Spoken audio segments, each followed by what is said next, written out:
దాంట్లో మొట్టమొదటిగా ప్రాంతీయవాదము, మైనారిటీవాదము రెండు ఇంపార్టెంట్ టాపిక్స్ మనకు. అందువల్ల ఈ రెండు కవర్ చేస్తామని. ఇనీషియల్గా నేను అంటే చిన్న చిన్న పాయింట్లు చెప్పి మళ్ళీ మళ్ళీ డీటెయిల్గా చెప్తాను. ఇదేంటంటే 1980 1990 తర్వాతనే ఈ అస్తిత్వవాద ఉద్యమాలు చాలా వచ్చాయి. ఆ, అంతవరకు ఆ, ఈ అస్తిత్వవాదం అనేది పెద్దగా ఉండలేదు. మనం భావ కవిత్వము, విప్లవ కవిత్వము, దిగంబర కవిత్వము ఆ, అలా వచ్చాయి. కానీ అస్తిత్వవాదం అనేది 1980 తర్వాత వచ్చింది అని చెప్పుకోవచ్చు. దాంట్లో కూడా ఒకటి ఏంటంటే ప్రాంతీయ అస్తిత్వవాదం అంటాం. So it is related to ఒక జాగ్రఫికల్ రీజియన్. అలానే అంటే ఒక నిర్దిష్టమైన ఆ, ప్రాంతము, దానికి భాష, సంస్కృతి ఇవన్నీ ఉండే దాని గురించి, దాంతోపాటు ఆ ప్రజలకు ఉన్నటువంటి సమస్యలు అనేది దీంట్లో ఉంటుంది. దీంట్లో ఉమ్మడి ఆంధ్రప్రదేశ్లో చూసామంటే తెలంగాణ, రాయలసీమలో ఇవి ఎక్కువగా ఉంది అని కూడా చెప్పచ్చు. ఇది ఎందుకు వచ్చింది, దాని నేపథ్యం ఏంటి అంటే మాండలికము భాష, ఒక మాండలికాన్ని తక్కువ చేసి చూడడము, లేదా ఆ ప్రాంత పండగలు. ఎవరు అన్మ్యూట్ చేసుకున్నట్టున్నారండి. పండగలు, ఆచారాలు ఇవన్నిటినీ విస్మరించడం, ఇలాంటివన్నీ దాంట్లో వచ్చాయి. దాంతోపాటు రాజకీయ ఆర్థిక కారణాలు అనమాట. అంటే ఈ ఆ, గోదావరి జలాలు, కృష్ణా జలాలు, నిధులు, నియామకాలు ఇవన్నిటికీ అది కూడా ఒకటి వచ్చింది. సో ఈ అస్తిత్వవాదం అంటేనే తెలంగాణ, తెలంగాణ అంటేనే ఈ పోరాటము, ఉద్యమము ఇవి అని చెప్పొచ్చు అనమాట. ఈ దాశరథి కృష్ణమాచారి గారు నిజాం పాలనమై అప్పుడు రాసినటువంటి నా తెలంగాణ కోటి రత్నాల వీణ అనేది ఆయన చెప్పారనమాట. ఇది మనకు తేటగీతిలో రాసిన ఇది. ఆ, కాళోజీ గారు ఏమన్నారంటే నీ భాషలో నీవు రాయము, నీ భాషలో నీవు కూయుము, అన్య భాషలు నేర్చి ఆంధ్రమును రానని నొసలి నొసలు విరిచేవాడు అర్భకుడు అని చెప్పి ఆయన అన్నారనమాట. అలానే బతుకమ్మ పాటల్లో, బోనాల ఆటల్లో నా మట్టి చైతన్యం వెలుగై ప్రవహిస్తుంది అని కొంతమంది అన్నారు. అలా చూసామంటే చాలా తెలంగాణ గురించి చాలా చెప్పుకోవాలి. అది డీటెయిల్ విషయం చెప్పేటప్పుడు చెప్దాం. ఇంకొకటి చిన్నగా ఏంటంటే రాయలసీమ అస్తిత్వవాదం, దాని గురించి స్మాల్ టాపిక్ ఉంది. ఆ, అక్కడ ఏంటంటే అక్కడ కరువు, వలసలు వెళ్ళడం, ఆ, నిర్లక్ష్యానికి గురైనటువంటి జీవితం, అలాంటి వాటి ఆ, అలాంటి వాటితో పాటు ఫ్యాక్షనిజం ఇలాంటివి కూడా కొన్ని దాంట్లో కనిపిస్తాయి అన్నమాట. మొట్టమొదటగా వచ్చింది విద్వాన్ విశ్వం గారు రాసినటువంటి పెన్నెట్టి పాట అది. ఎండమావులు తాగి ఎడారిగా మారిన పెన్న నీ ఇసుక తిన్నల్లో నా జాతి దుఃఖం ఆ, గడ్డగట్టింది అని ఆయన రాస్తారు. అలానే ఈ సీమ బిడ్డలు ఎక్కువగా వలసలు వెళ్ళారు, ఎందుకంటే అక్కడ వనరులు తక్కువ కాబట్టి. రెక్కలొచ్చిన పక్షులన్నీ విదేశాలకు పోతే రెక్కలు తెగిన రైతన్నలు బొబ్బాయి బాట పట్టారు అని చెప్పి చెప్తున్నారు. సో దీంట్లో మాండలిక భాష ఒకటి, భౌగోళిక చిత్రీకరణ ఒకటి, సాంస్కృతిక ప్రతీకలు, ప్రశ్నించే తత్వము ఇవన్నీ కూడా దాంట్లో ఉంటుందన్నమాట. దాంట్లో కొన్ని చోట్ల మొట్టమొదటిగా మనం ఏం చెప్పుకున్నాము, ఏ ఉద్యమానికైనా కానీ గీతాలు, కవిత్వం అనేది మొదటగా వస్తుంది. దాని తర్వాత నవలలు కొన్ని వస్తాయి. చిల్లర దేవుళ్ళు, వట్టికోట అల్వార్ స్వామి గారు రాసినటువంటివి, లేదంటే కథానికలు. రాయలసీమలో ఎక్కువగా నవలలు, కథలతో ప్రాంతీయవాదం వచ్చింది అని చెప్తారు. అలానే ఆ, పాటల్లో గద్దర్, విమలక్క లాంటి వాళ్ళు ఎక్కువగా చేశారు. దాంతోపాటు ఇది విమర్శ అనేది ఒక దీంట్లో ఆ, ప్రాంతీయవాదంలో విమర్శ కూడా ఎక్కువగా వచ్చింది. సో ఇలా రకరకాలుగా ఈ ప్రాంతీయవాదం ఎస్పెషలీ వచ్చింది. ఇది హైలైట్స్ అండి. ఇంకా డీటెయిల్స్ చూసామంటే అంటే ఆ, మీకు ఒక ఐడియా వచ్చేందుకు ఆ హైలైట్స్ చెప్పాను. కొద్దిగా డీటెయిల్గా ఇంకొక 20 మినిట్స్లో, ఒక్కొక్క పోర్షన్ 20-25 మినిట్స్లో ఈ డీటెయిల్ చెప్తాను. సో ఒక్కటి ఏంటంటే ప్రాంతం అంటే ఏంటి, ప్రాంతీయత అంటే ఏంటి, ప్రాంతీయవాదం అంటే ఏంటి, ఇది డెఫినేషన్ లాగా మనం చూసుకోవాలి. అంటే భౌగోళికంగా ఒక నిర్దేశిత ఆ, సరిహద్దులు, చారిత్రకంగా సుదీర్ఘంగా ఒకే రాజకీయ పాలనలో ఉండడం, ఆర్థికంగా ఒకే ఉత్పత్తి విధానం కలిగే జీవితం, ఇవన్నీ కూడా ప్రాంతీయ ఆ, అస్తిత్వాన్ని వ్యక్తీకరించే అంశాలు అని చెప్తున్నాం. ఎలా అయితే తెలంగాణ, కోస్తాంధ్ర, రాయలసీమ, ఉత్తరాంధ్ర అని 4 ప్రాంతాలుగా ఉంటే ఇప్పుడేమో అది 2 ప్రాంతాలు అయిందనమాట. 2 రాష్ట్రాలుగా విభజించబడింది ఆంధ్రప్రదేశ్, తెలంగాణ అని. దాంట్లో కూడా ఆంధ్రప్రదేశ్లో రాయలసీమ, ఉత్తరాంధ్ర వాళ్లకు సపరేట్ సంస్కృతి సంప్రదాయాలు ఉంటాయని చెప్పి వాళ్ళు డిమాండ్ చేస్తూనే ఉన్నారు. ఆ, ఈ ప్రాంతం యొక్క ప్రజల స్వభావము, భాష, సంస్కృతి, రాజకీయ ఐక్యత ఇవన్నీ కూడా సమాన అంశాల రూపంలో ఉంటుంది. దాన్ని ప్రాంతీయత అంటాం. ప్రాంతం ఒకటి, ఈ ప్రాంతీయత, ఆ ప్రాంత ప్రజలందరినీ ఒక సూత్రంపై నడిపించేది అదే స్వభావము, భాష, సంస్కృతి, ఐక్యత, అది ప్రాంతీయత. ఈ వ్యక్తీకరణ చేసేదే ప్రాంతీయత యొక్క ప్రధాన లక్ష్యం. ఆ, దాంతోపాటు ఈ ప్రాంతీయ ప్రజల జీవన స్వరూపాన్ని అంతా చిత్రీకరించడం ప్రాంతీయవాదం కాదు. ఇది అండర్లైన్ చేసుకోండి. అంటే అక్కడ వాళ్ళ గురించి జీవిత చిత్రణ మాత్రమే అది ప్రాంతీయవాదం కాదు. అలా అయితే శ్రీనాథుడు ఎప్పుడైతే వేంగి దేశం గురించి దీని గురించి రాశారు, అతను రాసింది ప్రాంతీయవాదం కాదు, అది జస్ట్ వర్ణనలు చేశారు అనమాట. దీంట్లో ఏంటంటే ప్రాంతీయ స్పృహలో అణచివేత, ఆధిపత్య వర్గాల మీద ఆగ్రహము, అలానే పాలకులు వలసవాదులపై చూపించే వివక్ష, ఆ వివక్షత పైన నిరసన, ఇవన్నీ ఉంటాయన్నమాట. దాంతోపాటు ఆత్మగౌరవం అనేది చాలా ఒక నిర్దిష్టమైన అభిప్రాయంగా ప్రాంతీయవాదంలో మనకు వినిపిస్తుంది. సో అదేంటంటే ఇంకా ఫైనల్గా డెఫినేషన్ లాగా చెప్పుకోవాలంటే, ఒక ప్రాంతం ప్రజలు కొన్ని కారణాల వల్ల తమకంటూ ఒక ప్రత్యేక అస్తిత్వాన్ని, గుర్తింపును కోరుకునే ఆకాంక్షనే ప్రాంతీయవాదం అంటాం. దాంతోపాటు కొంతమంది గుర్తింపు మాత్రమే కాకుండా ఒక ప్రత్యేక ప్రాంతంగా, దేశంగా, రాష్ట్రంగా, జనసమూహంగా విడిపోవాలనుకోవడం సామాజిక ఆకాంక్ష అవుతుంది. ఇది కూడా ఇటువంటి సామాజిక ఆకాంక్షను కూడా ప్రాంతీయవాదము అని అంటాం అనమాట. సో ఎలా అయిపోయిందంటే ప్రాంతీయవాద కవిత్వం అంటేనే ఈక్వల్ టు తెలంగాణ ప్రాంతీయ కవిత్వము, తెలంగాణ ప్రాంతీయ కవిత్వంలో ప్రాంతీయవాదం ఉంటుంది అనేంతగా ఈ రెండు ముడిపడిపోయాయి అనమాట. అంటే ఎక్కువగా ఎక్కడి నుంచి వచ్చింది, వీళ్ళే ఎక్కువ చేశారు అని కూడా చెప్తున్నాం. దాంట్లో ఈ కవిత్వ లక్షణాలు ఏంటంటే ఒక 7 లక్షణాలు చెప్పారు. వాళ్ళ ప్రాంత జీవితం గురించి నిసర్గ సౌందర్యంలో వ్యక్తం చేయడం, దాంట్లో ఉన్నటువంటి భాష, మాండలికాలు రావడం, భౌగోళికత ఎలా ఉంది అనేది ప్రతిఫలించాలి, దాంతోపాటు సంస్కృతి సంప్రదాయాలు వ్యక్తీకరించాలి, ప్రాంతీయ ఇతరులు దోపిడీ, ఆధిపత్యాల నిరసన. అంటే తెలంగాణలో ఆంధ్ర వాళ్ళు వచ్చి ఆధిపత్యము, దోపిడీ చేయడం, దాని గురించి మాట్లాడాలి. ప్రాంతీయ ఉద్యమంలో ప్రాణాలు అర్పించిన అమరవీరుల స్మరణ చేయాలి ఉంటుంది. కొన్నిట్లో ప్రత్యేక రాష్ట్రం యొక్క ఆకాంక్ష, ఇవన్నీ ఏ లక్షణం ఉన్నా కానీ వాటిని ప్రాంతీయవాదము అని చెప్పవచ్చు అన్నమాట. దానికి మూలాలు ఏంటి అంటే చారిత్రక రాజకీయ కారణాలు ఉంటాయి, దాంతోపాటు భాషా సాంస్కృతిక కారణాలు ఉంటాయి. అలా సో ఇలాంటివన్నీ ఉంటాయి అన్నమాట. సో చారిత్రక రాజకీయ కారణాలు ఏంటి అంటే, ఈ తెలంగాణ రాష్ట్రాన్ని శాతవాహనులు, ఇక్ష్వాకులు, కాకతీయులు, ఇలా కుతుబ్ షాహీలు, అసఫ్ జాహీలు వీళ్ళంతా పరిపాలించారు. అంటే 1612 నుంచి 1948, అంటే 336 సంవత్సరాలు, ఆల్మోస్ట్ 4 శతాబ్దాలు అని కూడా అనుకోవచ్చు.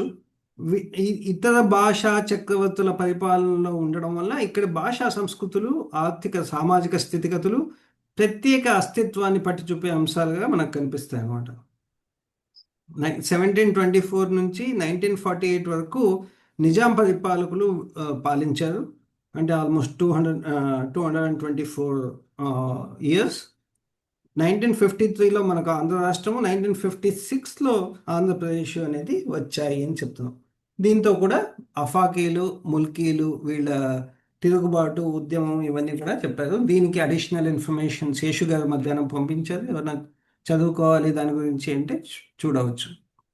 తెలంగాణ ప్రజల్లో గూడు కొట్టుకున్న అసంతృప్తులు అన్నీ తెలంగాణ రైతాంగ సాయుధ పోరాటంగా వ్యక్తమయ్యాయి.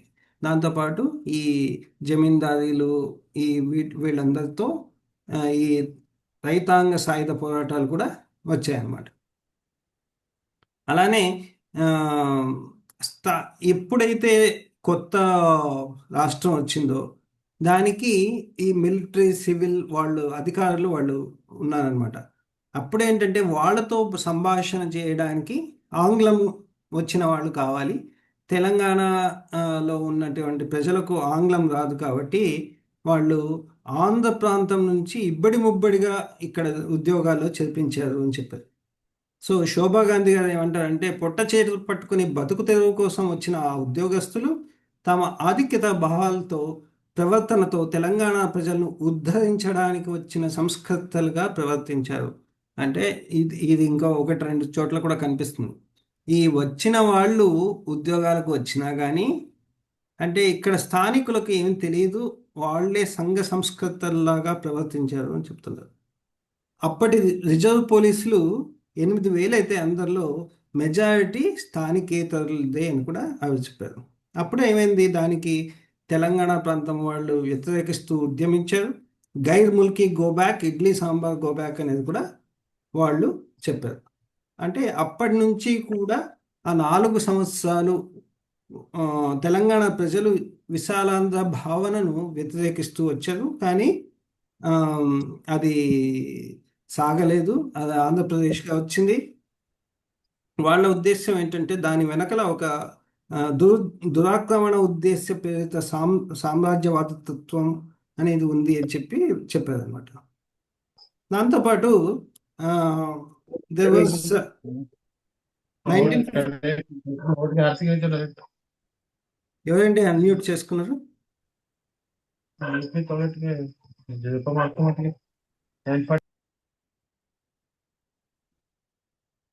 సో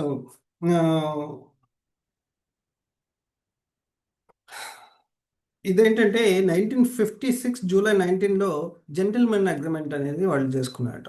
ఆంధ్ర ప్రాంత నాయకులు, తెలంగాణ నాయకులు వీళ్ళంతా అది చేసిన దాన్ని అగ్రిమెంట్ను వీళ్ళు ఉల్లంఘించారు అని కూడా చెప్తున్నారు. దాంతోపాటు 1972 నుంచి ఈ పెట్టుబడిదారులు తెలంగాణ ప్రాంతాన్ని అనేక రంగాల్లో దోపిడీ చేస్తున్నారు అని కూడా చెప్పారు. ఈ కేసీఆర్ గారు 2001లో టీఆర్ఎస్ పార్టీ చెప్పారు. 2004లో కాంగ్రెస్ ప్రభుత్వం, సెంట్రల్ ప్రభుత్వం తెలంగాణ రాష్ట్రం ఇస్తాము అని చెప్పి టీఆర్ఎస్తో పొత్తు కుదుర్చుకొని ఇవ్వకుండా చేశారు. దాని తర్వాత మనకు తెలిసిందే 2009 నవంబర్లో ఆయన ఆమరణ నిరాహార దీక్షను చేపట్టి విరమించుకున్నారని చెప్పి న్యూస్ వస్తే దాని నుంచి మళ్ళీ చాలా ఎక్కువగా ఉద్యమాలు చేశారనమాట. ఇవన్నీ కూడా దీనికి కారణం. సో ఇది ఒక కారణం అయితే భాష, సంస్కృతి ఇవి కూడా కారణాలయ్యాయి. ఎందుకంటే 500, 300, 400, 500 మంది 500 సంవత్సరాలను రాయొచ్చు. ఈ ముస్లిం పాలనలో మగ్గిపోయినటువంటి తెలంగాణ ప్రాంత భాష, సంస్కృతులు ఇవన్నీ కూడా అవహేళనకు, నిర్బంధాలకు గురయ్యాయి. తెలుగు భాష, తెలుగు జాతి ఒక్కటి అని నమ్మించిన ఆంధ్రులు తెలంగాణ భాష, సంస్కృతులను అవమానపరిచారు. సో అలానే సాంస్కృతిక రంగంపై దాడికి పూనుకున్నారు. అలానే తెలుగు ఒకటే కాదు, నాగరికులు మాత్రమే లక్నవీ ఉర్దూ మాట్లాడతారని, అనాగరికులు, అజ్ఞానులు మాత్రమే దక్కని ఉర్దూ మాట్లాడతారని యాస భాషలను వాళ్ళు కూడా ఉర్దూను కూడా మాట్లాడే విధానాన్ని అవమానం చేశారట. సో ఉత్తరాది నుంచి దక్కన్కు వలస వచ్చిన వాళ్ళు కూడా తెలంగాణ ప్రజలను ఉద్ధరించడానికి వచ్చిన సంస్కర్తలుగా ప్రవర్తించారు అని చెప్పారు. అలానే గోల్కొండ కవుల సంచిక ఇంతకుముందే మనం చెప్పుకున్నాం. దాంట్లో తెలుగు ప్రాంతాల వారు చేసిన అవమానకరమైనటువంటి వ్యాఖ్యలకు నిరసన ధిక్కారంగా ఈ కవుల సంచికలో తెలంగాణ కవులు రాశారు. అలా ఆ రెండు కారణాలయ్యాయి అన్నమాట. చారిత్రక రాజకీయ కారణాలు, అలానే భాషా సాంస్కృతిక కారణాలు రెండు వచ్చాయి. ఇప్పుడు ఈ తెలంగాణ ప్రాంతీయవాద కవిత్వం పరిచయం అనే 3వ సబ్ హెడ్డింగ్ చూస్తామంటే దాంట్లో ఏంటంటే అంటే మొదట మనము ఈ ప్రాంతీయవాదం ఏంటి, ప్రాంతం అంటే ఏంటి, ప్రాంతీయత ఏంటి, ఇలా డెఫినేషన్స్ చూసాం.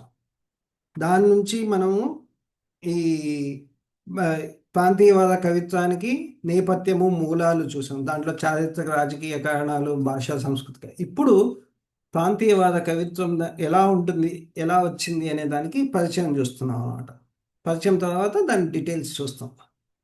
ఈ ఏమంటున్నారంటే ఈ ముల్కీల ఉద్యమం కాలం అనే దాన్ని బట్టి మనకు ఫస్ట్ ఎలా వచ్చింది, ఫస్ట్ ముల్కీలపై ఉర్దూలో రాసిన కవిత ఎలా ఉందంటే, మా ఉద్యోగాలన్నీ అపహరించి మీ వారికి అప్పగించావు, నీ కుట్రలన్నీ అమలైతే ఇక చిరుద్యోగాలే మా గతి, నీ వైస్రాయికి భయపడి ఈ దుర్మార్గం చేస్తున్నావేమో, అదే నీ అధోగతి అని ఇంకా కొంచెం ఉంది. సో ఏంటంటే ఇవి చెప్పాం కదా, వాళ్ళు మ్యాక్సిమం స్థానికేతరులను తీసుకొని ఇక్కడ ఉద్యోగాలు ఇప్పించేశారు. సో ఇక్కడ తెలంగాణలో ఉన్న వాళ్లకు చిన్న ఉద్యోగాలే గతి అని చెప్పి అది మొట్టమొదటిగా వచ్చిందనమాట. అలానే 1969లో ఒక సంచిక వచ్చింది. దాంట్లో సంగిశెట్టి శ్రీనివాస్ గారు వాళ్ళు చేసినటువంటి 1969-73లో తెలంగాణ ఉద్యమ కవిత్వం అని 200 కవితలు వచ్చాయట. దాంతోపాటు జనని పేరుతో వరంగల్ నుంచి వచ్చిన సంకలనం కూడా వచ్చింది. అవన్నీ కూడా మనకు దొరకట్లేదు అని చెప్పారనమాట. ఇంకొకటి ఏంటంటే తెలంగాణ కవులు ఇంకొక కవిత్వ సంపుటి అనేది ఇది ఇచ్చారు. దాంట్లో ఏంటంటే అన్నదమ్ముల మంచు ఆప్త మిత్రులం అటంచు చేరినారు. అంటే అన్నదమ్ములము మేము, మీరు మేము అన్నదమ్ములము ఆప్తమిత్రులము అని చెప్పి ఇక్కడ వచ్చారు. కపట నీతులను ద్రోహ చర్యలను కడుపుల్లో ఉంచి దొంగల తీరున తెలంగాణను దోపిడీ చేశారని బుక్నుద్దీన్ గారు రాశారనమాట. అలానే ఇలాంటివన్నీ చాలా తెలంగాణ జనసభ, తెలంగాణ రచయిత వేదిక ఇవన్నీ కూడా చాలా కాలం వచ్చాయి. అదే కాక దిష్టి బొమ్మ నా తెలంగాణ, గోసా తవ్వ, తెగిన పోగు, ముల్లుగర్ర, గాలికట్ట, మనిషి వెళ్ళిపోతుండు అనే కవితా సంకలనాలు తెలంగాణ ప్రాంతీయ కవిత్వానికి చాలా ఎక్కువగా వచ్చాయి. దాంట్లో ఈ కవిత్వంలో స్పెషల్గా దీర్ఘ కవితలకు ప్రత్యేక స్థానం ఉంది. ఈ తెలంగాణ ఇతివృత్తంతో రాసిన దీర్ఘ కవితల్లో తెలంగాణ భాష, స్థానికత రెండు వచ్చాయి. ఎన్ గోపి గారు రాసినటువంటి జలగీతము, జూలూరు గౌరీశంకర్ గారు రాసినటువంటి నా తెలంగాణ, అప్సర్ గారు రాసినటువంటి తెలంగాణ 2020 అలాంటివి కొన్ని ఉన్నాయన్నమాట. 2009లో కేంద్ర హోంమంత్రి చిదంబరం గారు తెలంగాణ రాష్ట్ర ఏర్పాటు చేస్తామని చెప్పారు. సో అప్పుడు ఈ సీమాంధ్రలో ఉన్నటువంటి వాళ్ళు ఈ తెలంగాణ రాష్ట్రం ఏర్పాటు పడకుండా కుట్ర చేశారు. దానికోసమని ఆ December 9 గురించి ఒక దీర్ఘ కవిత వచ్చిందనమాట.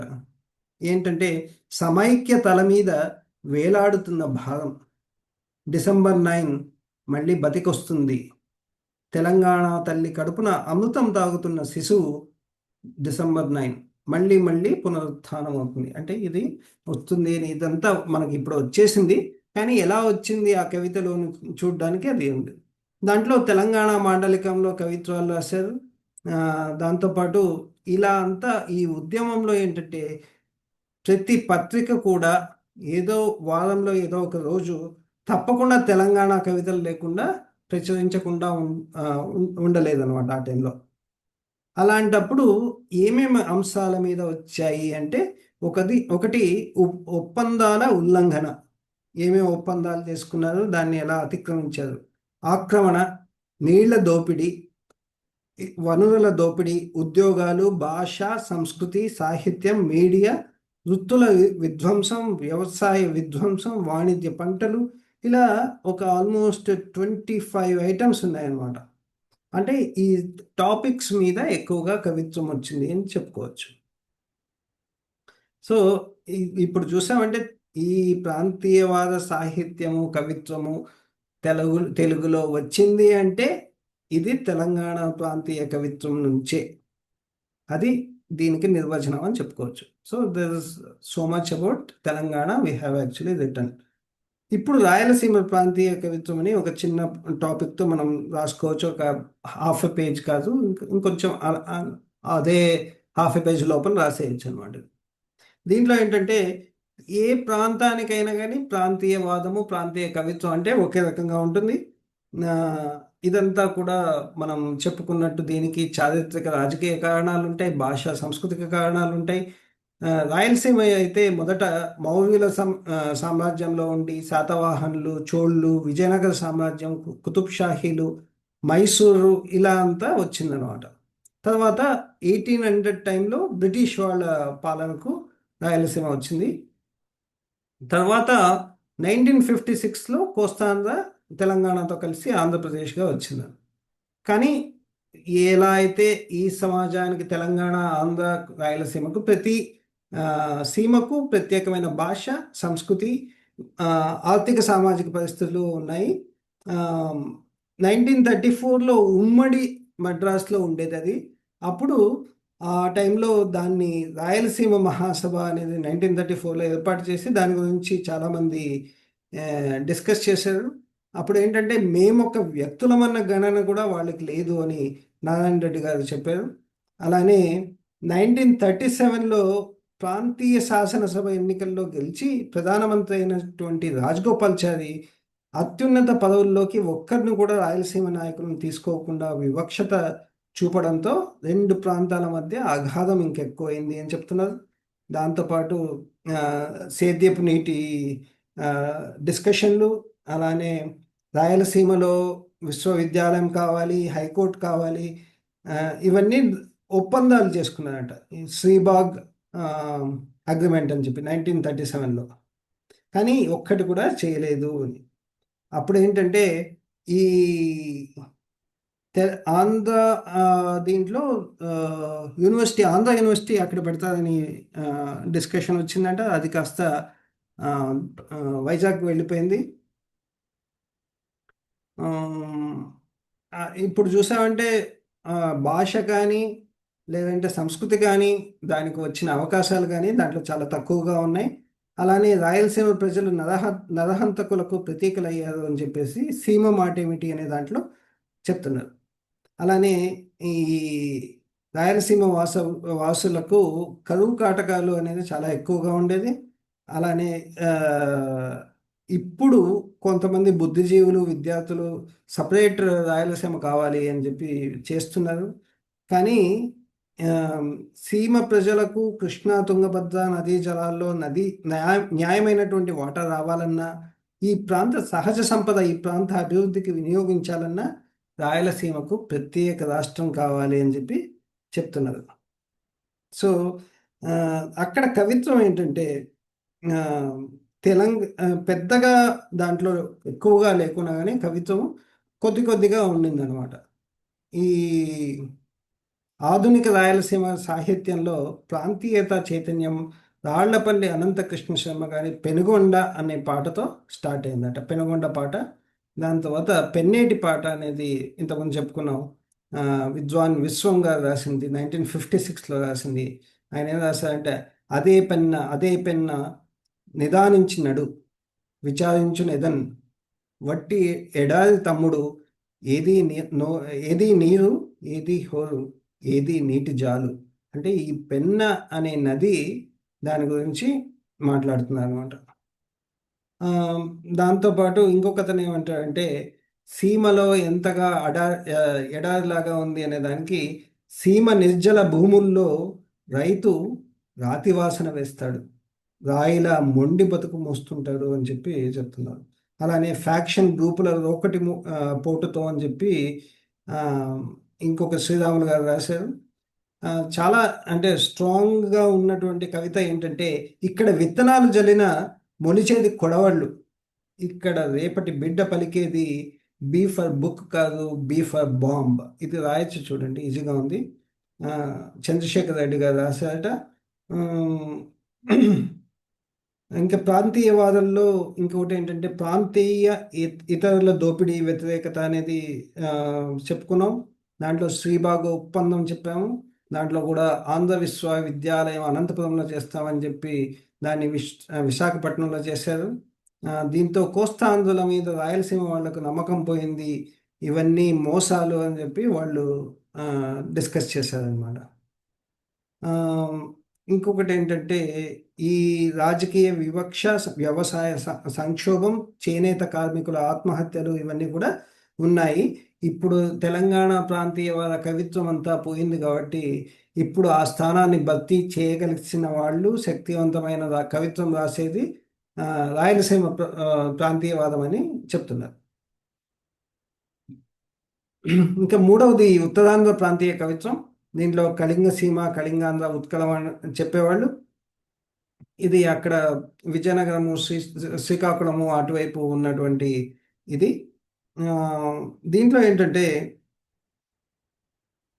కొన్ని రోజులు తెలంగాణ తెలుగు ప్రాంతాలు వీళ్ళందరితో కలిసి ఉండడం, కొన్ని రోజులు ఒరిస్సా వాళ్ళతో కలిసి ఉండడం, 6th సెంచురీ నుంచి కళింగ రాజ్యం ఉనికిలో ఉన్నట్టు ఇవన్నీ కూడా మనకు తెలుస్తుంది అనమాట.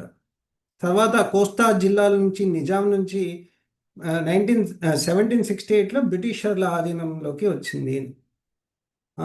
1930లో ఒరిస్సా వచ్చేంత వరకు దీని గంజాం జిల్లాలో భాగంగా ఉండేదట.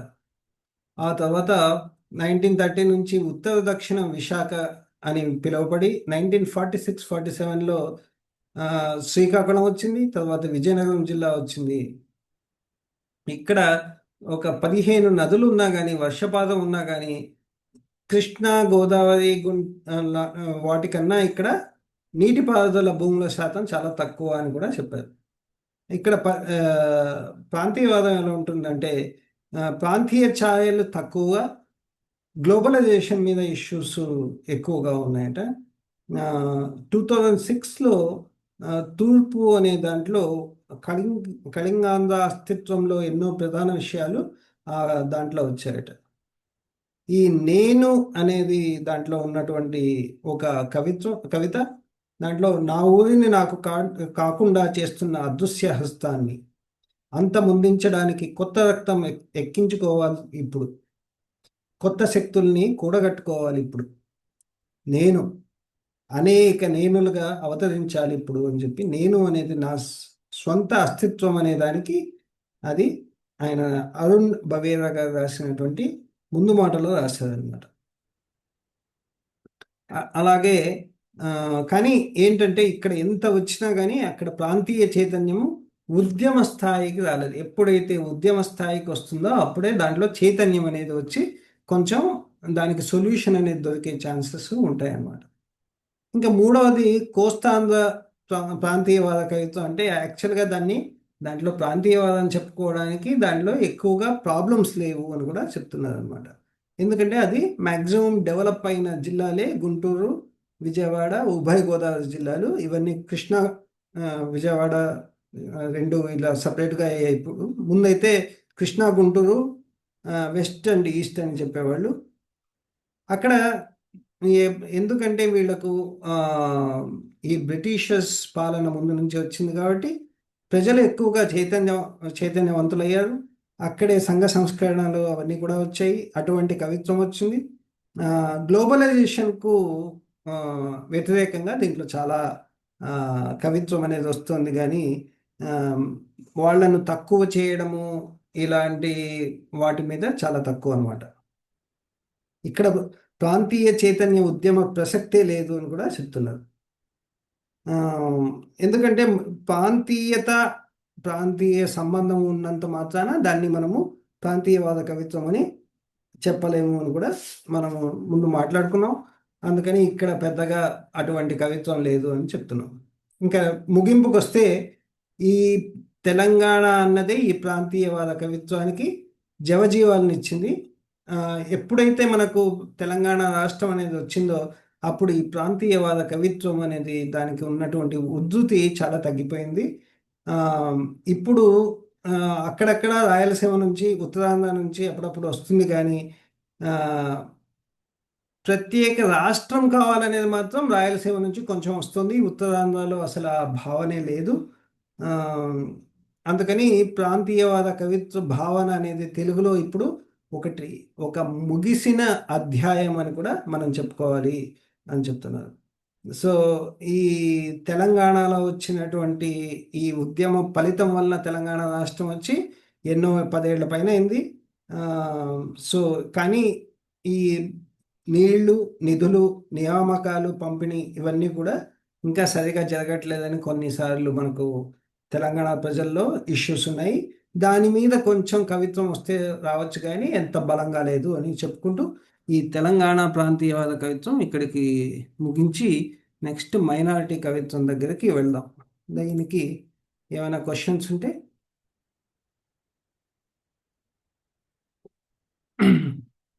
సో సరే, చాలా పెద్దగా ఉంది కదా ఇవన్నీ కోట్ చేయాలంటే. కానీ చాలా ఈజీ. ఈజీనే కదా, ఎందుకంటే మనకు తెలిసిందే. దీంట్లో మెయిన్గా ఏంటంటే ఈ ఫస్ట్ డెఫినేషన్స్ పెట్టాలండి. ప్రాంతం అంటే ఏంటి, ప్రాంతీయత అంటే ఏంటి, ప్రాంతీయవాదం అంటే ఏంటి. అది ఒక పారాగ్రాఫ్, చిన్న పారాగ్రాఫ్ వస్తుంది, ఒక 7-8 లైన్స్. దాని తర్వాత ఆ, ఇది ప్రాంతీయవాదం గురించి రాస్తూ ప్రాంతీయవాదంలో ఏంటి మెయిన్ చారిత్రక, రాజకీయ, భాషా, సాంస్కృతిక అవి హెడ్డింగ్స్తో కొన్ని రాసి దాని తర్వాత తెలంగాణ ఒక 2 పారాగ్రాఫ్స్, రాయలసీమ ఒకటి, ఉత్తరాంధ్ర ఒకటి, ఇంకా కోస్తాంధ్ర అయితే ఒక 3-4 లైన్లు రాసేసి ముగింపు రాసేస్తే 3 పేజీలు ఈజీగా వస్తుంది. అంటే ఎక్కువ రాయాల్సిన పని లేదు. ఎప్పుడైతే మనం కోట్ చేస్తామో 1-2 కోట్ చేసామంటే అది బాగానే ఉంటుంది, అంతే. చాలా పెద్దగా ఉన్నా కానీ మనం ఎంత షార్ట్ చేసుకోవచ్చు అండి ఇది. అదే అదే అంటే ఇప్పుడు కవులు. సార్ ఈ ప్రకాష్ గారు. పేజ్ నెంబర్ 175 లో కూడా ఇచ్చిండు. ఇది కొన్ని ఇచ్చిండు, పాయింట్స్ ఇచ్చిండు కదా సార్. ఆ అవును పాయింట్స్ అన్ని దగ్గరలో వస్తుంది. ఒప్పందాల ఉల్లంఘన, ఆక్రమణ, నీళ్లు దోపిడీ, ఇతర వనరుల దోపిడీ, ఇట్లా పాయింట్ నంబర్ ఇట్లా ఒక 21 పాయింట్లు ఇచ్చిండు అలా. ఇవన్నీ దానికి దాదాపుగా పనిచేస్తుంది, ఒక్కొక్క దగ్గర ఒక్కొక్కటి అట్లా. అది కూడా అంతేనండి. రాయొచ్చు. అంటే లలిత గారు చెప్పింది చాలా పెద్దది అని, అంటే మనం దాన్ని షార్ట్ చేసుకొని అన్ని రాయాల్సిన పని లేదు. 3.5 పేజెస్ మాక్సిమం రాస్తే చాలు. హెడ్డింగ్ పెట్టి ఒక 2-3 లైన్లు రాసేస్తే సరిపోతుంది. అవును. ఇప్పుడు ఈ 5-6 7-8 హెడ్డింగ్లు ఉన్నాయి, అవి అవును గుర్తు పెట్టుకోవాలి. అదేనండి. అంటే డెఫినేషన్స్, రాజకీయ ఆర్థిక పరిస్థితులు, దాని తర్వాత ఈ భాషా సాంస్కృతిక పరిస్థితులు 3 హెడ్డింగ్స్ అయ్యాయి. ఆ 3 హెడ్డింగ్స్ తర్వాత తెలంగాణ, రాయలసీమ, ఉత్తరాంధ్ర, కోస్తాంధ్ర అవి 4. దాంట్లో తెలంగాణనే ఎక్కువగా ఉంది. దాంట్లో ఏంటంటే నేపథ్యము, దాంట్లో కవిత్వము, నేపథ్యము, కవిత్వము తెలంగాణను, రాయలసీమలో రాస్తే చాలు. ఈ మిగతా 2 చిన్న చిన్నగా టచ్ చేసి క్లోజ్ చేసేస్తే మనకు 3 లాంగ్ క్వశ్చన్ వస్తుంది. ఏమండి? క్వశ్చన్ వస్తుంది ఇది. లాంగ్ క్వశ్చన్ అండి. మనం నిన్న ఇవాళ డిస్కస్ చేసినవన్నీ కూడా లాంగ్ క్వశ్చన్కు ఇంపార్టెంట్. ఓకే, నెక్స్ట్ మైనారిటీ వాదం అండి. ఇంకొకటి ఇంపార్టెంట్ అని చెప్పింది మైనారిటీ వాదం. షార్ట్ క్వశ్చన్ వస్తుంది కంపల్సరీ. సార్ ప్రకాష్ గారు, ఇప్పుడే చెప్తున్నాను, ఇవాళ డిస్కస్ చేస్తున్నానంటే ఇది లాంగ్ క్వశ్చన్. మైనారిటీ అవును, స్కోప్ ఉందా సార్? అంతా చాలా ఉంది. మీరు చూసారా? చెప్తాను సార్, కానీ మైనారిటీ అనే షార్ట్ క్వశ్చన్ లోనే వస్తుంది సార్, చెప్పడం కాదు, చూడండి ఇక్కడ చెప్పడం కావచ్చు. ఎనీవే, ఆయన చెప్పింది లాంగ్ క్వశ్చన్ అని చెప్పేది ఆయన. మీరు షార్ట్ క్వశ్చన్కి ఇప్పిస్తే then it is good. Anyway చదివింటాం కాబట్టి ఇదొకటి సరిపోతుంది. ఈ రెండిట్లో ఏదో ఒకటి లాంగ్ క్వశ్చన్ అని చెప్పారండి. సో అంటే ఇప్పుడు ఏమవుతుందంటే ప్రకాష్, మీకు తెలిసిందే, 2 సెట్లు ఇస్తారు మనకు. 2 ఇచ్చారు కాబట్టి ఒక దాంట్లో ప్రాంతీయవాదం ఇస్తే ఇంకో దాంట్లో మైనారిటీ వాదం ఇచ్చే అవకాశం ఉంది. ఎందుకంటే 2 దాంట్లోనూ సేమ్ క్వశ్చన్స్ రిపీట్ అవ్వడానికి చాలా తక్కువ ఛాన్స్ ఉంటుంది. సో క్వశ్చన్ లో అలా మ్యాటర్ లో విడ్త్ కనబడతలేదు. అందులో కనబడ్డంత తెలంగాణ ప్రాంతీయత్వంలో కనబడ్డంతగా దీంట్లో మైనారిటీ దాంట్లో కనబడట్లేదు. కొద్దిగా ఓపిక పట్టారంటే నేను చెప్తాను కదా, ఇప్పుడు దాని గురించే చెప్తాను. ఆ తర్వాత ఎండ్లో డిసైడ్ చేయండి దాంట్లో ఉందా లేదా. దానికి దాంట్లో పరిచయం ఏంటంటే ఇది కూడా మైనారిటీ వాదం కూడా 1990 తర్వాత వచ్చినది. ఇది చాలా బలంగా వచ్చినది. ఇదేంటంటే ఈ ముస్లిం మైనారిటీల మెయిన్గా వచ్చింది. మైనారిటీ అంటే Hindu is majority, next Muslim, next జైన్లు, క్రిస్టియన్లు, బౌద్ధులు వీళ్ళంతా ఉన్నా కానీ ఎక్కువగా వివక్ష లేకుంటే డిస్కషన్ జరిగింది ఈ ముస్లిం ముస్లిం మైనారిటీల గురించి జరిగింది. అందువల్ల యాక్చువల్గా మైనారిటీ అంటే ఏ జైనుల గురించి వచ్చినా కానీ అది మైనారిటీ వాద కవిత్వం కావాలి. కానీ ముస్లింలే ముస్లింల మైనారిటీ అని, మైనారిటీ అంటే ముస్లింలని మనకు ఆటోమేటిక్గా మనకు డిస్కషన్ అయింది. దీనికి మెయిన్ కారణాలు ఏంటంటే బేసికలీ జాతీయ అంతర్జాతీయ కారణాలు ఉన్నాయి. జాతీయ కారణాలంటే బాబ్రీ మస్జిద్ విధ్వంసం 1992లో జరిగింది. దాని తర్వాత గ్లోబలీ ఇప్పుడు కూడా మళ్ళీ కొత్తగా వస్తుంది ట్రంప్ వచ్చిన తర్వాత, ఇస్లామోఫోబియా అనేది, అంటే ముస్లింలను చూసే కోణం, వాళ్ళు టెర్రరిస్టులు అనే రకంగా చెప్పుకోవడం, అలాంటిదంతా ఒకటి ఉంది. మూడవది ఈ గుజరాత్లో జరిగిన అల్లర్లు, దాని గురించి అదొకటి వచ్చింది. తర్వాత సాంస్కృతికంగా అణచివేత అనేది ఇంకొకటి. ఈ అంటే ఈ సంఘటనలు దీనికి ప్రేరణగా నిలిచాయి. దాని తర్వాత సాహిత్యంగా లక్షణాలు చూసామంటే వాళ్ళ దేశభక్తి, అస్తిత్వ ప్రకటన ఎక్కువగా ఉంటుంది. ఎందుకంటే ముస్లింలు కూడా ఈ మట్టి బిడ్డలే, వాళ్లకు దేశభక్తిని ఎవరికి నిరూపించుకోవాల్సిన అవసరం లేదని అది చెప్పుకోవడం. దాని తర్వాత ఈ వాళ్ళ స్టీరియో ట్రైప్స్ ఉంటాయి కదా, ముస్లింలు అంటే ఇలాంటి వాళ్ళు, ముస్లిం వాటెవర్, అది చెప్పుకోవాలి కాబట్టి, పాఠం కాబట్టి నేను చెప్తున్నాను, ఇది నా అభిప్రాయాలు కావు. ఎనివే, ముస్లింలు అంటే ఉగ్రవాదులు లేదా అనాగరికులు అనేటువంటి స్టీరియో టైప్స్ను చెరిపేయడానికి కోసం కొన్ని కవిత్వం వస్తుంది. అలానే ఉర్దూ భాష యొక్క ప్రభావం తగ్గడం, వాళ్ళ ప్రాంతాల్లో దర్గాలు, పీర్ల పండుగను వాళ్ళు చెప్పడం, ఇలాంటి సంస్కృతి గురించి కూడా వాళ్ళ వేదన, అది ఇంకొకటి వస్తుంది అనమాట. ఇంకా స్త్రీవాద కోణం, ఎప్పుడైతే ఈ మైనారిటీ అస్తిత్వవాదంలో స్త్రీవాదంలో మైనారిటీ స్త్రీవాదం అనేది ఒక స్పెసిఫిక్ అని కూడా నిన్న చెప్పుకున్నాం, ఈరోజు కూడా చెప్తున్నాం. సో అలా చూసామంటే దేశభక్తి, ఈ స్టీరియోటైప్స్, ముద్రలు వాళ్ళ మీద ఉండేటువంటి ఇది, దాని సాంస్కృతిక వేదన, స్త్రీవాదం, ఇవన్నీ కూడా ఉంటుందన్నమాట. దాంట్లో స్కై బాబా కానీ, షాజహానా కానీ, నజీర్ అహ్మద్ కానీ, అఫ్సర్ అనేవాళ్ళు నలుగురు చాలా పెద్దగా చేశారు.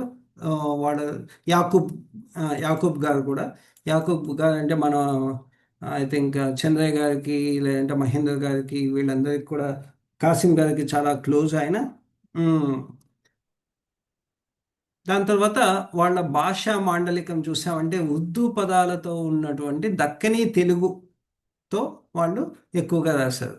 దాంట్లో అమ్మ, అబ్బా, దువా, ఖుదా, రోజా ఇలాంటి పదాలు మన కవిత్వంలో చాలా సహజంగా వచ్చేసి తెలుగు భాషా వైవిధ్యాన్ని కూడా పెంచినాయి అన్నమాట. సో మత సామరస్యం పట్ల కొన్నిసార్లు వచ్చింది.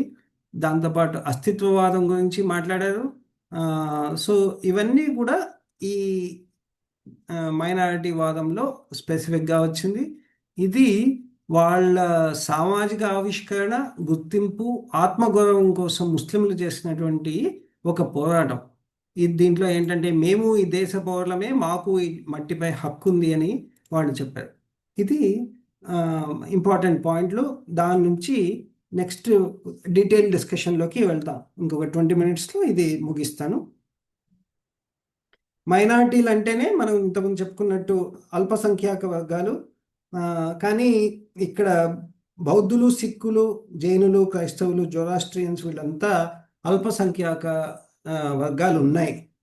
ముస్లింలతో పోలిస్తే వాళ్ళు మరింత మైనారిటీలు అని చెప్పుకోవాలి. కానీ ఏ కారణాల వల్ల అయినా కానీ ముస్లింలే మైనారిటీలని చాలా డిస్కషన్ వచ్చిందనమాట. అందువల్ల మనం ఏం చెప్పుకుంటున్నాం అంటే, ఈ ఎందుకు అలా అయింది అంటే, ఎక్కువగా దాడులు, ఎక్కువగా వివక్ష జరిగింది వీళ్ళపైన, కాబట్టి అలా జరిగింది. దాంట్లో 2 మెయిన్ ఇన్సిడెంట్స్ ఏంటి, బాబ్రీ మస్జిద్ కూల్చివేత అప్పుడు జరిగింది, విచ్ ఇస్ 1992. గుజరాత్ అల్లర్లు అనేది 10 ఏళ్లకు అంటే 2002లో జరిగింది. అప్పుడు ఎక్కువగా దీని మీద వీళ్ళ మీద దాడులు జరిగాయి. అప్పుడు కవిత్వం ఎక్కువగా వచ్చింది అని కూడా మనం చెప్పుకోవచ్చు. అలా బౌద్ధులు వాళ్ళ మీద ఎక్కువగా రాకుండా జరిగిన దానికి వాళ్ళ దగ్గర నుంచి ఎక్కువగా ప్రతిస్పందన కూడా ఉండలేదు. మైనారిటీ వాళ్ళ కవిత్వం అంటే ముస్లింలు రాసిన కవిత్వం అనే చెప్పుకున్నారు. అలానే తెలుగులో ఎక్కువగా ముస్లిం కవులే రాయడం వల్ల ముస్లిం వాళ్ళ కవిత్వం అనే దానికి కూడా తెలుగు, మనం ఎస్పెషల్లీ తెలుగు భాషలో చదువుకుంటున్నాం కాబట్టి అందువల్ల మైనారిటీ వాదం అంటే ముస్లింలు అని చెప్తున్నాం. దాంతోపాటు కొద్దిగా అక్కడక్కడ క్రిస్టియన్ మైనారిటీ వాదం, సిక్ మైనారిటీ వాదం ఇలాంటివన్నీ ఉన్నా కానీ అసంఖ్యాకంగా రాసేది మాత్రం ముస్లింలు మాత్రమే రాస్తున్నారు. కొంతమంది దీన్ని మైనారిటీ వాదం కాకుండా ముస్లిం మైనారిటీ వాదం అని కూడా దీన్ని అంటున్నారు. ఇక్కడ ఈ పాఠంలో మనం చెప్పుకునేటప్పుడు మాత్రం స్పెసిఫిక్గా మైనారిటీ వాదం అన్నా ముస్లిం వాదం అన్నా ఒకే అర్థంతో సమాన అర్థకాలుగా మనం చెప్పుకుంటున్నాం. దీనికి వచ్చిన ఇదేంటంటే బ్యాక్గ్రౌండ్ అది ఈ తెలుగు సాహిత్యంలో ముస్లిం కవుల చరిత్ర అని వజీర్ రెహమాన్తో వస్తుంది అని చెప్పి దానికి చెప్తున్నారు. తర్వాత స్మాయిల్ దేవిప్రియ లాంటి వాళ్ళంతా కూడా దాంట్లో వస్తారు. కానీ దీంట్లో ఏంటంటే హిందువుల్లో ఎలా అయితే మనము హిందువులు వేరు, హిందూ మతోన్మాదులు వేరు అని చెప్తున్నామో అలానే ముస్లిం మతోన్మాదం కూడా వాళ్ళు అలాంటి వాళ్ళు వేరు, ముస్లింలు వేరు అని కూడా మనము చెప్పుకోవాలి. ముస్లిం వ్యతిరేక స్వరాన్ని బలంగా ఎదుర్కొన్నటువంటి తొట్టతొలి కవి ఖాదర్ మొహియుద్దీన్ అని చెప్పి అతను పుట్టుమచ్చ అనే దాన్ని రాశారనమాట. 1991లో ఈ పుట్టుమచ్చ అనే దాన్ని వచ్చింది. అదేంటంటే 1992 బాబ్రీ మస్జిద్ తర్వాత ఇంకా ఎక్కువగా వచ్చి గుజరాత్ అల్లూర్లు ఇవన్నీ వచ్చినప్పుడు మైనారిటీ వాద కవిత్వంగా ఇవి చాలా పెద్దగా వచ్చాయి అన్నమాట. స్వదేశంలోనే పరాయి వాళ్ళుగా బతకాల్సిన దుస్థితి వచ్చింది. ముస్లింలు తమని ద్వితీయ శ్రేణి పౌరులుగా చూడటం జరుగుతోందని, దానితో ప్రతి చోట దేశభక్తిని నిరూపించుకోవాల్సి వస్తుందని వాపోతున్నారు. తాము ముందు భారతీయులమని గుర్తించాలని వాదిస్తున్నారు. మనం స్త్రీవాదం అప్పుడు కూడా ఇలాంటిదే చదువుకున్నాం. వాళ్ళు ద్వితీయ శ్రేణి పౌరులుగా వాళ్ళు భావిస్తున్నారు. ఎప్పుడైతే వాళ్ళు అణచివేత జరుగుతోంది, మమ్మల్ని ఆధిపత్యం చేస్తున్నారు అనే భావన వస్తుందో అప్పుడే అస్తిత్వవాదం అనేది పైకి వస్తుంది అనమాట. ఇది పునాది ఉపరితలం లాగా ఎక్కువగా ఉంటుంది. ఆ కారణాలు అనేది రకరకాలుగా ఉంటాయి. ఆ లక్షణాలు ఏంటి అంటే ఇప్పుడు చూడండి, నేపథ్యం ఉంది, ముస్లిం మైనారిటీ వాదం అంటే ఏంటి అని ఉంది. దాని తర్వాత ఈ కవిత్వం ఉన్నటువంటి లక్షణాలు కూడా మనకి ఎన్ని ఇచ్చారు? 7 ఐటమ్స్ ఇచ్చారు అనమాట. అంటే భారతదేశంలో ముస్లింలు ప్రత్యేక పరిస్థితుల రీత్యా ముస్లిం సామాజిక, ఆర్థిక, రాజకీయ, సాంస్కృతిక విషయాల గురించి ఈ ముస్లిం వాదం అనేది చెప్పుకుంటుంది. మతం వ్యక్తిగతం అనే స్పృహతో మతం జోలికి ముస్లిం వాదం వెళ్ళదు. కానీ ఈ ముస్లింల జీవన మార్గానికి ప్రత్యక్షంగా పరోక్షంగా అడ్డంకులుగా నిలుస్తున్న అంశాల మధ్య ఎక్కువగా ఉంటుంది. It is not about what is happening inside, but it is about Muslim versus non ముస్లిం మధ్యలో అండ్ సొసైటీ దాని ఇష్యూస్ ఎక్కువగా ఉన్నాయి. కానీ ఇది యాక్చువల్గా ముస్లిం మైనారిటీ వాదంలో చూసామంటే స్త్రీవాదంలో దాని గురించి కూడా కొన్ని డిస్కషన్స్ వస్తాయి, త్వరలో చూస్తాం. ముస్లింలను అణిచివేస్తున్న మూలం శత్రువుతో పోరాడుతూనే అంతర్గత వైరుధ్యాలను కూడా వదలకుండా ఈ బాహ్య అంతర రెండు పోరాటాలు అనేది దాంట్లో ఉంటుంది. అలానే హిందుత్వ దాష్టీకాన్ని ప్రశ్నిస్తూనే అంతర్గతంగా ముస్లిం స్త్రీల అభివృద్ధిని కూడా వాళ్ళు కోరుకుంటున్నారు. దూదేకుల గురించి, ముస్లింలోని ఛాందసత్వం గురించి ధైర్యంగా రాస్తుంది. దూదేకులు కొంతమంది అది ముస్లింలు కాదు, ముస్లింలు ఇలాంటివన్నీ చాలానే, అంటే వాళ్ళు ఇంకా వివక్షకు గురవుతున్నారు. వాళ్ళలో ముస్లింలలో మళ్ళీ వాళ్ళను నిమ్న జాతి వర్గాలని చెప్పడం ఇలాంటివన్నీ కూడా జరుగుతున్నాయి అన్నమాట. అలానే వాళ్ళలో జరగాల్సినటువంటి సంఘ సంస్కరణలు, వాళ్ళ గురించి ఇవన్నీ కూడా ఈ కొన్ని కవిత్వాలు వచ్చాయి. దాంతోపాటు ఉర్దూ భాషా పదాలు, ఆ ప్రతీకలు, మొన్న మనం చదువుకున్నాం ప్రతీకలు అంటే ఏంటి, ఆ సింబాలిజమ్స్, మత ప్రతీకలను మంచిగా ఉపయోగించడం అనేది దీంట్లో ప్రత్యేకత అనమాట. దాంట్లో స్పెసిఫిక్గా ఇలాంటి ఏం కవిత్వం వచ్చాయి అంటే 1995లో చిక్కనవుతున్న పాట అనే దాంట్లో చాలామంది యాకూబు, అబ్బాసు, స్కైబాబా ఇలాంటి వాళ్ళంతా కూడా రాశారు. అప్పటికి ముస్లిం మైనారిటీలు కూడా దళితులే అనే భావజాలంతో వాళ్ళు ఎక్కువ మంది ఉన్నారట. దాని తర్వాత ఈ కవిత్వము, కవిత సంకలనాలు వచ్చాక అదంతా కొంచెం వాళ్ళు బయటికి తీసుకొని వచ్చారు. ఈ విప్లవ రచయితల సంఘం కూడా విరసం జిహాద్ అనే పేరుతో ముస్లిం కవితా సంకలనాన్ని తీసుకొని వచ్చారట. ఇది ముస్లింలపై వచ్చినటువంటి మొదటి కవితా సంకలనం జిహాద్. దీంట్లో కానీ అది విరసం నుంచి వచ్చింది కాబట్టి దీంట్లో మైనారిటీ వాద తాత్వికత అనేది చాలా తక్కువ ఉంది అని చెప్పారు. 2002లో గుజరాత్ గాయం అనే పేరుతో 200 మందికి పైగా కవులతో కవితా సంకలనం అనేది వచ్చింది. అలానే గుజరాత్ ముస్లిం జాతి మీద పై అజా అనే దీంతో 36 మంది ముస్లిం కవులు ఇంకొక సంకలనం కూడా వచ్చింది. ముస్లిం సాహిత్య ప్రత్యేక సంచిక ముల్కీ అనేది 2005లో తీశారట. అలా చాలా చాలా వచ్చాయి. దాని ఇంపార్టెంట్ ఇంకోటి ఏంటంటే 2005లో షాజహాన్ రాసినటువంటి నకాబ్ ముస్లిం స్త్రీ కవిత్వం, స్కైబాబా రాసినటువంటి జగ్నికి రాత్ అనేది చాలా డిస్కషన్స్ అనేది వచ్చాయి. 2006లో షాజహాన్ స్కైబాబా వాళ్ళిద్దరు మళ్ళీ సంపాదకత్వం చేసి 71 మంది కవులతో అలావా అనేటువంటి దాంతో డిస్కషన్ చేశారు. దాంట్లో ముస్లిం జీవన విధానం, మత విశ్వాసాలు, ఆచారాలు ఇవన్నిటి గురించి కూడా వాళ్ళు డైరెక్ట్గా ఫోకస్ చేసి రాశారనమాట. దాంతోపాటు స్కైబాబా, షాజహాన్లు కలిసి రాసిన రెండు లైన్ల కవితా స్వరూపం చాంద్ తారా అనేది అలాంటిది కూడా వాళ్ళు రాశారని చెప్పుకోవచ్చు. రీసెంట్గా స్కైబాబా 30 ఏళ్ళుగా ఆయన రాస్తున్నారు. సో ఇప్పుడు 2026 అంటే ఆల్మోస్ట్ 90s నుంచి ఆయన రాస్తున్నారు కాబట్టి స్కై అట్ 30 అంటే 30 ఇయర్స్ దీని గురించి అనమాట. ఆయన ఆ సంకలనాన్ని ఈ మధ్యనే చేశారట. ఈ కవిత్వం ఏంటంటే ఖాదా మొహినుద్దీన్ మొట్టమొదటిగా రాశారని అనుకున్నాం కదా, 1991 అన్నాం. 92లో అయితే మనకు ఈ అయోధ్య బాబ్రీ మస్జిద్ వచ్చింది. కానీ 91లో ఈయన రాశారు. ఏం రాశారంటే ఇది ఇంపార్టెంట్ కవిత. నేను పుట్టక ముందే దేశద్రోహుల జాబితాలో నమోదైంది నా పేరు. పోత పోసుకుంటున్న నా వ్యక్తిత్వం మీదికి వింత వింత భయాల్ని ఉసిగొలిపి నిర్దాక్షిణ్యంగా నన్ను చిత్రవద చేసి సుడిగాలుల పాల్చేసింది చరిత్ర అని చెప్పి ఆయన చెప్పారట. ఇక్కడ వరకు రాస్తే చాలు. నేను పుట్టక ముందే దేశద్రోహుల జాబితాలో నమోదైంది నా పేరు అని చెప్పి 1991లో ఖాదా మొయినుద్దీన్ రాసినటువంటి కవిత అది. అది పుట్టుమచ్చ అంటే పుట్టుమచ్చ, అది గుర్తుపెట్టుకోవచ్చు చూడండి. ఎందుకంటే నేను పుట్టినప్పటి నుంచి నా జాబితాలో పుట్టుమచ్చ ఎలా ఉంటుందో అలా ఇది వచ్చింది అని చెప్పుకుంటున్నాను. దాంతోపాటు స్కైబాబా దాంట్లో ఏం రాశారంటే అన్నిటి గురించి రాశారనమాట.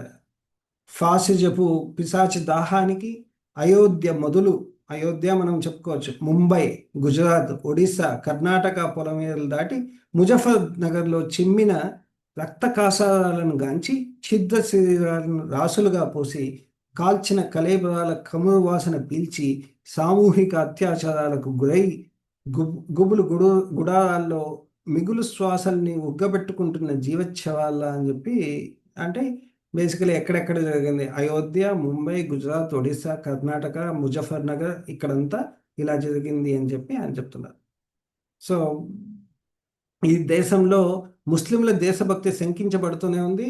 దానికి దేశభక్తి నిరూపించుకోవడంలోనే టైం సరిపోతుంది అని చెప్పి రాజా హుస్సేన్ రాసినటువంటి కవిత ఒకటి ఉంది. పుట్టుకే ప్రశ్నార్థకమైన చోట, దేశభక్తికి గ్రేడింగ్లు ఇస్తున్న చోట, అంటే నీ దేశభక్తి ఈ లెవెలు, హిందువుల్లో అయితే ఒక లెవెలు, అది అలాంటి గ్రేడింగ్స్ ఇస్తున్నారట. నా పుట్టుక, చావు, బతుకు మంగళగిరి మట్టి, నేనే కాదు నా నీడ అపనమ్మకమే, అంటే నా నీడ కూడా అపనమ్మకము, అంటే అంత ఇష్యూస్తో ఉన్నారు అని చెప్పి రాసినటువంటి ఇదనమాట. దాని తర్వాత ముస్లింల నీడ కూడా శంకించబడుతోందని కవి ఆవేదన వ్యక్తం చేశారు అని చెప్తున్నారు. అలానే ముస్లింలను మత ఛాందసవాదులు వెలివేతకు వేస్తున్నారు, అంటే చాలా స్ట్రిక్ట్గా ఉండాలి, చాలా ఇదిగా ఉండాలి అని చెప్పి దాంట్లో రాస్తున్నారు.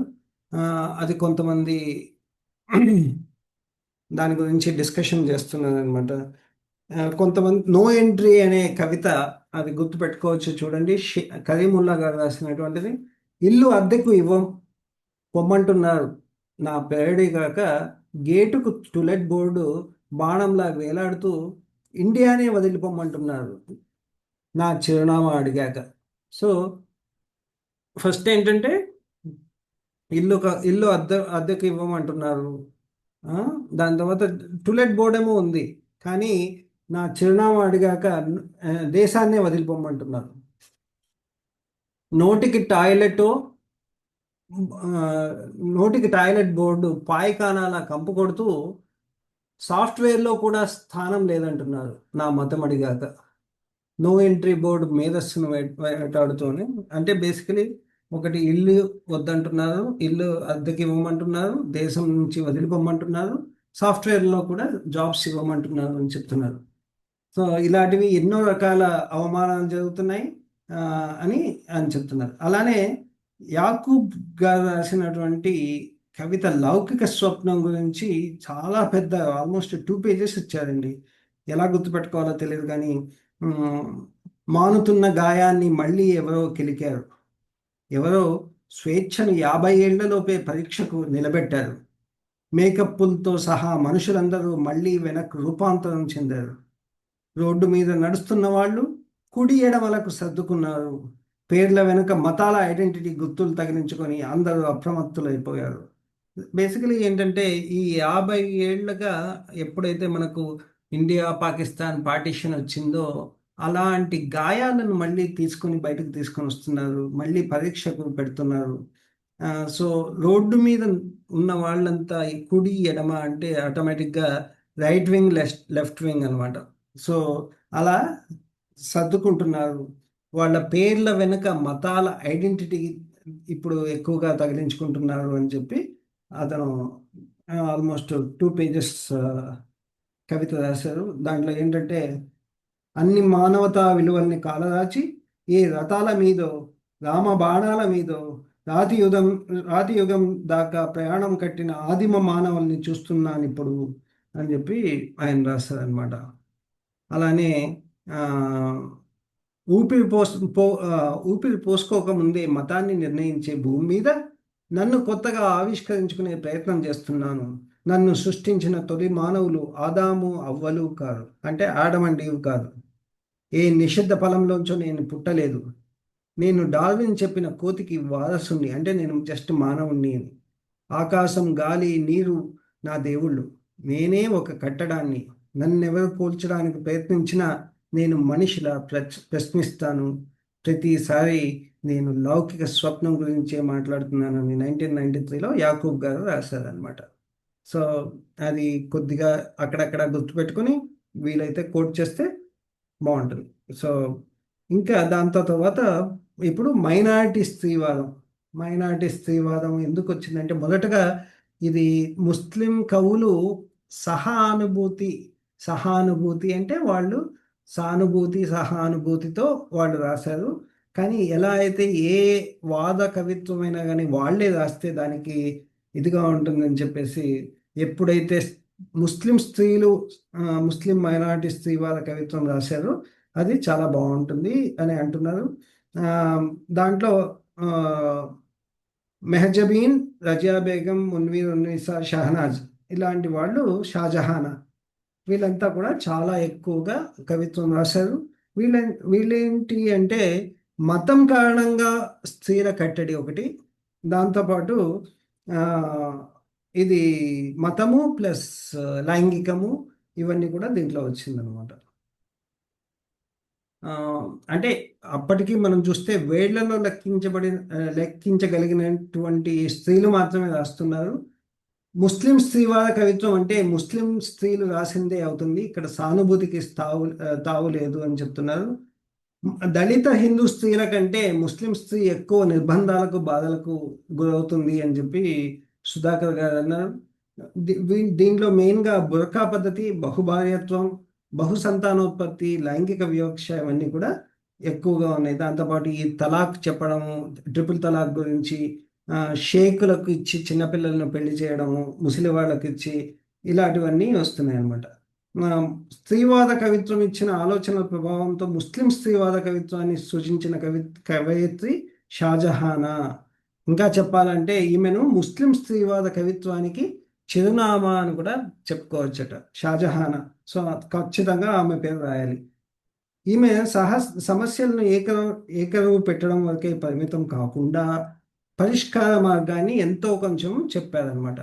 ఆవిడ ఫత్వాలు ముల్లాలకు కూడా భయపడకుండా ఆవిడ రాశారట.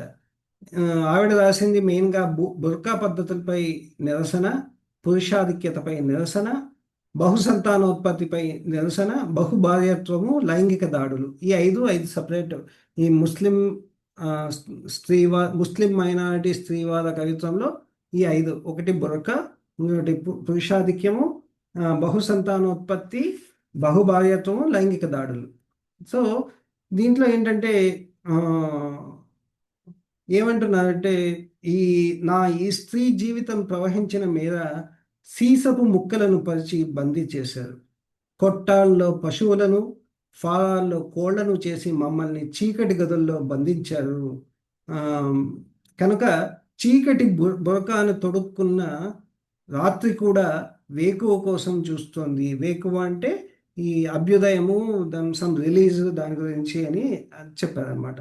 అలానే షాజహాన్ ఏమన్నారంటే, ఈ క్షణమే నా నిశ్శబ్దాన్ని మీకు బదలాయిస్తున్నా. ఈ బుర్కాల్ని, దుపట్టాల్ని పీలికలుగా చేసి నీ మీదకు విసిరేస్తున్నా. కలిపి బొంత కొట్టుకుని పొర్లుకో అని ఆవిడ రాశారనమాట. అంటే ధిక్కార కవిత్వం దీంట్లో కనిపిస్తుంది. అంటే ఈ బుర్కాలు, ఈ దుపట్టాలు ఇవన్నీ తీసుకొని దాంతో బొంతలు కట్టుకో నువ్వు అని చెప్పి చెప్తున్నారు. అలానే పురుషాధిక్యతపై నిరసనగా ఏమన్నారంటే, అతని అలవాట్ల యాసిడ్లో ముంచి అస్థిపంజరాల్లా తేల్చాడు. ఏం మిగిలిందమ్మీ నీకు, అబ్బా పీల్చేసే తేంచిన నీ మనసు అని చెప్పి చాలా స్ట్రాంగ్గా పురుషాధిక్యత గురించి ఇంకొకటి రాశారు. అలానే దాంట్లో సమస్య చిత్రణ ఉంది, కానీ ఈ సమస్య పరిష్కారం అనేది చెప్పలేదు. ఎందుకంటే ఎండింగ్ ఎలా ఉంటుందంటే, ఎన్నాళ్ళ ఫ్రేమ్లో బందీల్లా చీకట్లో గుడ్డిగా తడుముకుంటూ తడబడుతూ అని చెప్పి నిరాశతో ముగించారట ఆ కవిత్వం. అది పురుషాధిక్యత మీద ఆవిడ రాసింది. అలానే బహుసంతానోత్పత్తి మీద ప్రసవం స్త్రీకి ఒక పునర్జన్మ కదా. అలానే పిల్లలు కావాలి, దాంతోపాటు చాలామంది కావాలి పిల్లలు అని చెప్పి ముస్లింలు ఎక్కువ మందిని పిల్లలు కండం, ఆపరేషన్ చేయించుకోకపోవడం, దాంతోపాటు ఈ డబ్బులు లేకపోవడం, అందువల్ల ఈ దారిద్ర్యము, ఇలాంటివన్నీ కూడా దాంట్లో ఉన్నాయన్నమాట. సో షాజహాన్ రాసినటువంటి అబ్నార్మల్ పెయిన్ అనే దాంట్లో 30 ఏళ్లకే 3 సిజేరియన్లు అయ్యి నువ్వెంత నరకయాతన అనుభవిస్తున్నావో నాకు అవసరం లేకున్నా వాళ్ళంతా ఆక్యుపంచర్ చేసినట్టుంది అన్నారట. సో అది ఒకటి. అలానే బహుభార్యత్వం గురించి 30 సార్లు తలాకులు చెప్పి నువ్వైతే 30 సార్లు నికా పేరు మీద నికాసైన వ్యభిచారం బహిరంగంగా చేయొచ్చు. దయామయుడైన అల్లా ఏ ఆంక్షలు విధించడు అని మగవాళ్ళ మీద చెప్తున్నారనమాట. అలానే లైంగిక దాడుల మీద ఇవాల్టి 14 ఏళ్ళ నా వసంతాన్ని 60 ఏళ్ళ శిశిరాంక అంకితమియ్యకుంటే వావి వరసాలేదు సరే.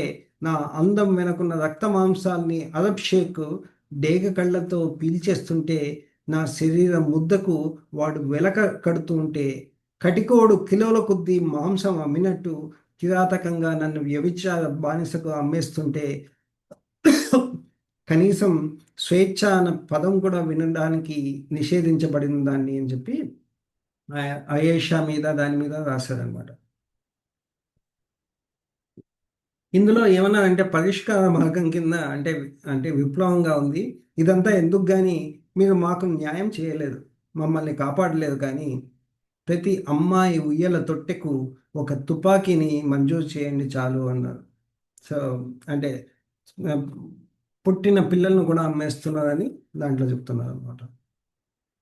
అలానే నకాబ్ అనే దాంట్లో నకాబ్ వెనుక కదలే కళ్ళకి, బుర్కాల వెనుక వణికే దేహాలకు, పర్దాల వెనుక కొట్టుకునే గుండెలకు, ఇలా అంతా దాని గురించి కూడా రాశారు. ఓల్గా ఏం చెప్పారంటే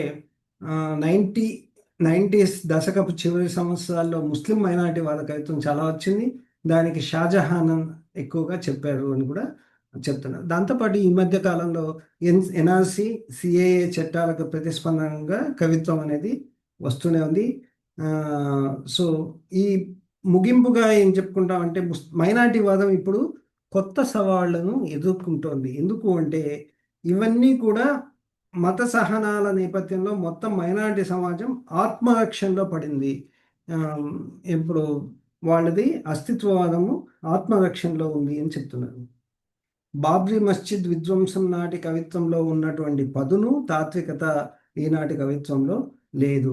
దాంతోపాటు అప్పుడు మొదలుపెట్టిన వాళ్ళు 92 ఆ టైంలో మొదలుపెట్టిన వాళ్ళంతా ఇప్పుడు 50s 60sలోకి వచ్చిన మధ్య వయసు వాళ్ళంతా కూడా చిన్న యువ కవులను వాళ్ళు తర్ఫీదు ఇవ్వలేదు. సో అందువల్ల అంటే యువ కవులు ముస్లిం మైనారిటీగా చాలా తక్కువ ఉన్నారు. అలాంటిది ఈ గొంతు లేని వారికి గొంతునివ్వడం కోరుతున్నదే మైనారిటీ వాద కవిత్వం. ఇది వికసించడానికి కావలసిన వాతావరణం పుష్కలంగా ఉంది. అందిపుచ్చుకునే చేతుల కోసం ఎదురు చూస్తోంది అని చెప్పి ముస్లిం వాద కవిత్వం, మైనారిటీ వాద కవిత్వం గురించి ఇక్కడికి ఈ పాఠం ముగిస్తుంది. హోప్ఫుల్లీ ప్రకాష్ గారు ఇప్పుడు చెప్పండి. There is so much to right actually.